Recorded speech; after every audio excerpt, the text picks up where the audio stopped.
প্রবাসী স্বামী সৌদি আরবে 17 জন বাংলাদেশের ভিসা পাওয়ার জন্য কফিলকে 35 লাখ টাকা দেন, কিন্তু দীর্ঘদিন পেরিয়ে গেলেও টাকা ফেরত মেলেনি, ভিসাও আসেনি। স্বামীর এমন সমস্যার সমাধান খুঁজতে গিয়ে এক নারী পড়ে যান প্রতারক চক্রের ফাঁদে, যারা নিজেদের জিনের বাদশা ও জৈনপুরী মা ফাতেমার দরবার নামে পরিচিত করিয়ে লোকজনকে প্রতারিত করে আসছিল।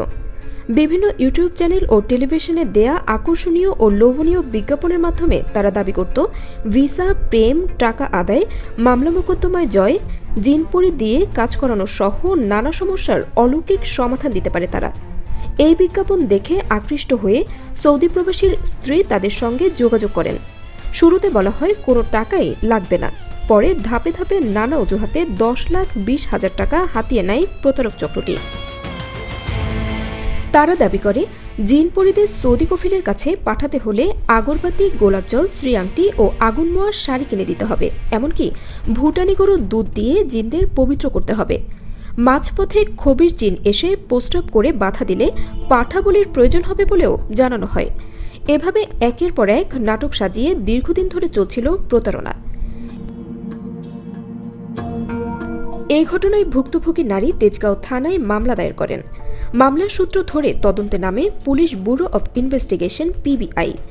এরপর ভোলা জেলার বোরহানুদ্দিন থেকে চক্রের 3 সদস্য রাকিব মোল্লা ও আলাউদ্দিনকে গ্রেফতার করে PBI।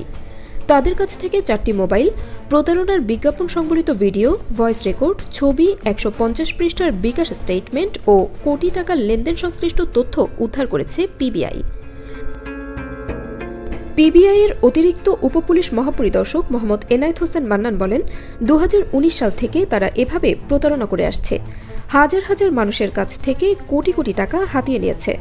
প্রতারণায় ব্যবহৃত নারী কণ্ঠ, ভয় দেখানো জিনপরির ছবি ও ভয়েস অ্যাপসও ব্যবহার করে তৈরি করত চক্রটি। এখনও চক্রটির আরও সদস্যদের শনাক্তে তদন্ত চলছে।